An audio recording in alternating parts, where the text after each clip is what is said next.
call this meeting to order. And Greg is going to make some opening remarks as to what we're about. So, the floor is yours.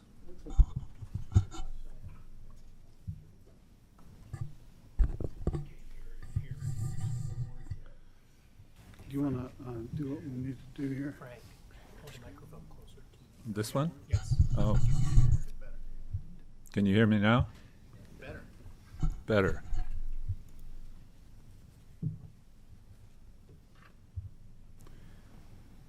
Well, I thought I'd start off with a nerdy title slide. It's entitled CFG KRS 48115 Paren 2 estimates, and those are the estimates that are outside of our normal odd numbered year estimates, where we have an August, October, December, cycle of estimates. That particular statute allows the LRC, the organization of the LRC, or the state budget director to request a revision to the official estimates. And in this case, the state budget director has determined that a general fund revision is needed.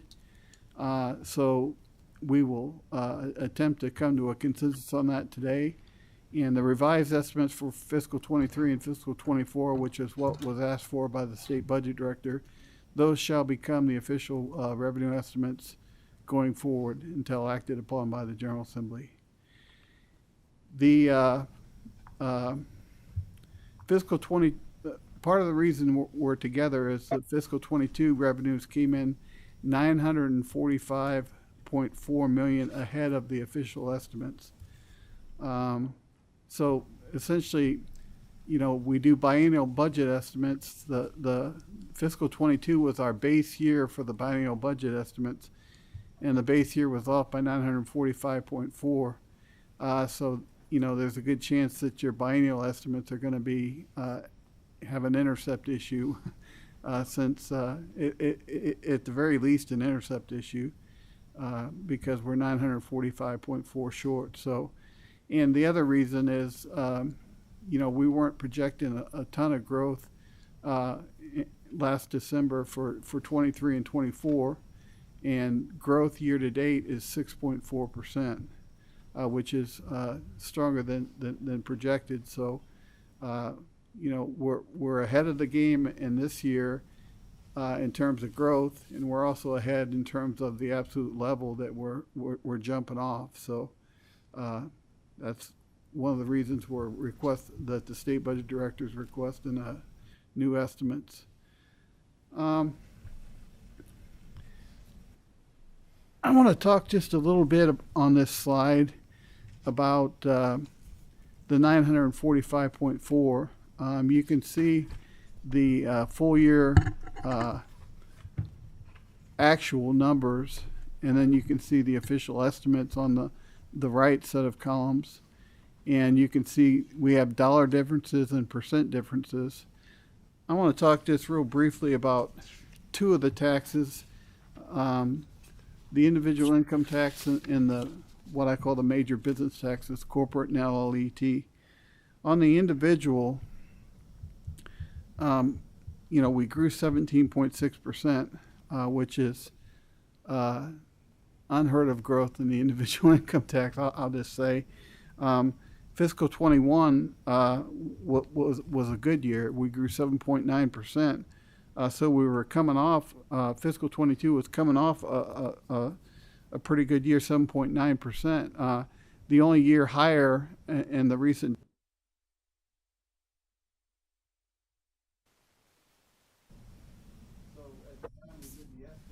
we're coming off a pretty high base of 7.9%. What happened was we had what I call an April surprise. That's I go to revenue estimating conferences, and every state talks about the April surprise, and that refers to how your declaration payments that are due in April and your net returns people have to file their final returns in by April 15th, unless they do an extension. And if you get a big up or down surprise, it's called the April surprise. So we had one to the tune of $340 million over 21, which was again a really pretty strong year for declaration payments and net returns. In fact, if you look at fiscal 22 compared to fiscal 21, we exceeded the sum of declarations and net returns by $400 million. So you look at the year, the forecasting difference of 622.8, 400 million of that is net returns and declarations in excess of what they were in 21. And we thought 21 was an aberration on the high side when we did the estimates last December. So, appears to be a fairly sizable difference from estimated, but a lot of it's due to the parts of the withholding forecast in general was pretty decent. Where the problem was declarations and net returns. On the corporate, the forecasting difference from actual was 216.1. On a percentage basis, it was a higher miss than the individual, but there again, we looked at fiscal 21. We met in December. We looked at the second half of fiscal 21, which was in the bank when we met last time. The third quarter grew 146.6%, and the fourth quarter grew 51.6%. We at the time thought those were pretty high hurdles, not to overuse that metaphor, but we did have a strong second half of the year in fiscal 21, so we weren't calling for a lot of growth in the second half of fiscal 22 because we met right in December, so the second half of fiscal 22 was just days away from when we met. And the third quarter last year in fiscal 22 came in at 30.1, and the fourth quarter came in at 24.9 off those big quarters the previous year. So it was just one of those things that as soon as we put the estimate in, the third quarter came in really strong, and the fourth quarter came in really strong, and we grew. Fiscal 21 grew 38.1% in corporate, and at the time we thought that that was a record by a long shot in corporate, and we just we were responding to that and thinking the second half would be a little harder to get growth in. So that explains the two. Most of the money, let's face it, is in corporate or is in business taxes, individual taxes, and the sales tax. The one I didn't mention, because I'm going to go long on this on the sales tax discussion, is the sales tax. We missed it by 2.3% or 112.2 million, and I'll explain that when we go through the sales tax. But we were forecasting fiscal 21 came in at 12%. We were forecasting upper eights on the sales tax, which I thought had us covered because I didn't want to chase it up. And we came in at 11.0. So we had a 12 and an 11, which is really strong on sales tax.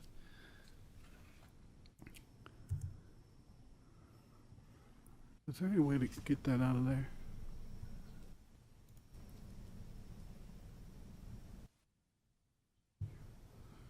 We got a little, oh, thank you, Michael. The next slide talks about annual general fund growth since fiscal 10. You can see that, the last 2 years, fiscal 21, 10.9%, fiscal 22, 14.6%. those are the highest growth years since the early 90s when we did the care reforms. And, when we had the 10.9, the 14.6 was, the 10.9 included a lot of federal stimulus. And at the time we were saying, that's going to be hard to replace that federal stimulus money in fiscal 21. But the tax revenues kept coming in, and we grew by 14.6%. But both of those double-digit general fund revenue growths are historically very high. There's no comparison to them unless you go back to the early 90s.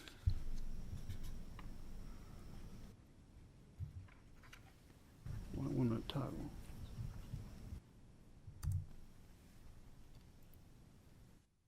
That's a good question.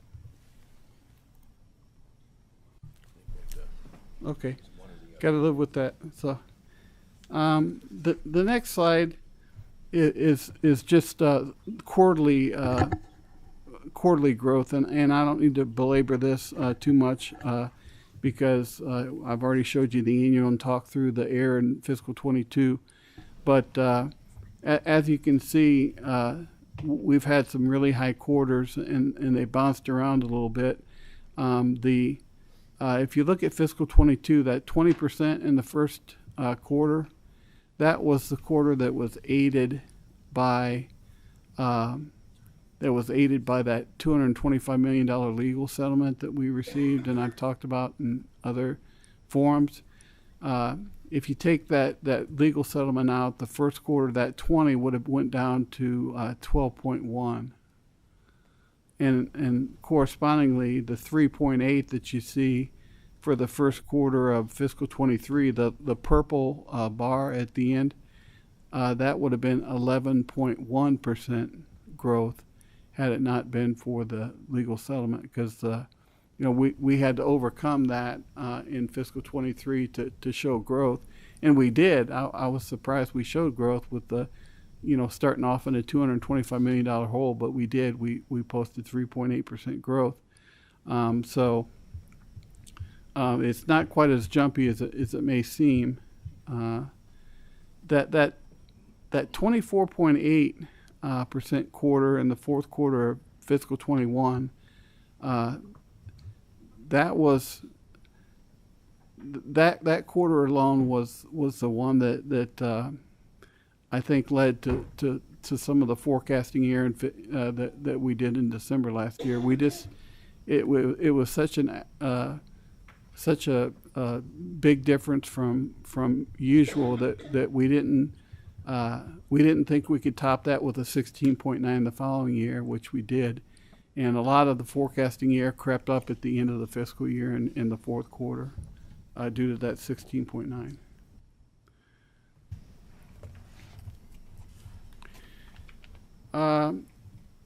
With that in mind, I want to just briefly go over what's happened year to date in fiscal 23. Again, we would have been 11.1% in the first quarter. First quarter grew 3.8%. We would have been 11.1 without the settlement. The big taxes did what they're supposed to do. They grew well. Our press releases got a little monotonous because it was growth in the big three taxes and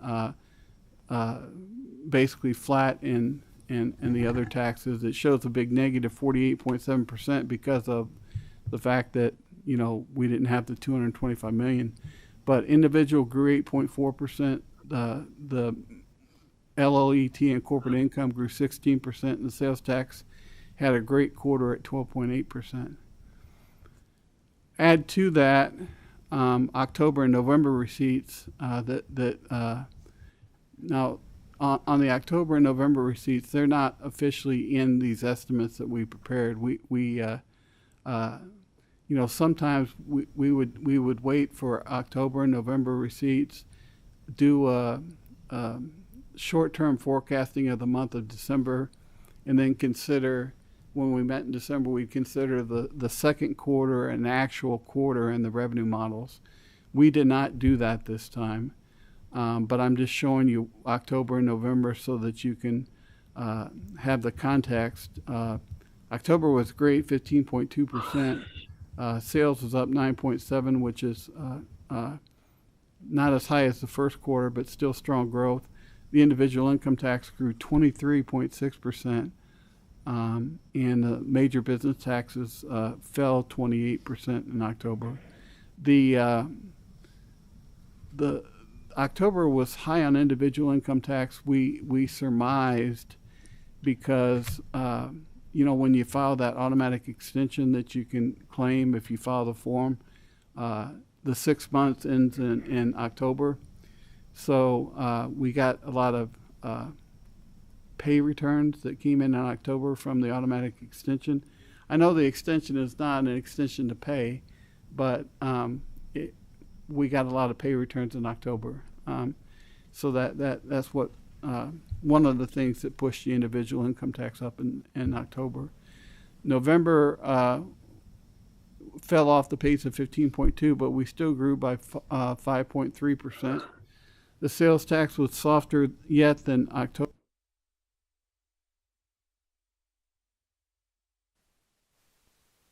Was up just 0.2%, and that was because we were paying refunds from the October extensions. The pays come in immediately, and it takes a little while to process the refunds. So we had decent growth in withholding in November, but the net returns were negative in November. I'm sorry, November. The cumulative growth through the first 5 months of the year is 6.4%, which is solid growth. And again, not to keep talking about that settlement, but if the settlement wasn't there, we would have had 10.8%, what I call economic growth, so far this fiscal year through 5 months. At risk of making the same mistake over and over, I will say that there are some challenges in the second half of the year. There's two sets of challenges. One is the tax law changes that were made, and the other is some real receipts headwinds in the fourth quarter of fiscal 23. But in terms of the tax law changes, the 2022 session was one of those years that we'll remember for a while, because we passed on the individual income tax, we passed a rate reduction with a chance for future rate reductions, which I'll talk about on the next slide. But so we had in fiscal 23 the impact from House Bill 8 and the other small bills that passed was $291.5 million for fiscal 23, and that's all going to take place in the second half of the year. The rate reduction happens beginning 1/1/23, so most of that 291 is the rate reduction. So that's going to be definite headwind for us for revenue growth in the second half. The 291.5 on a general fund basis is partially offset by 43.9 million increase in the sales tax, and that's a 5-month impact because most of the law changes were 1/1/23, and sales tax remitted or collected, I guess, by retailers in January comes in as February receipts. So a 1/1/23 effective date gives you 5 months of sales tax receipts. I have a slide on that. And the total general fund impact was negative 257.7 million. So that's going to be money that creates headwind for the second half of the year. And in terms of receipt headwind, we did have that April surprise. Receipts were 1.8 billion in the month of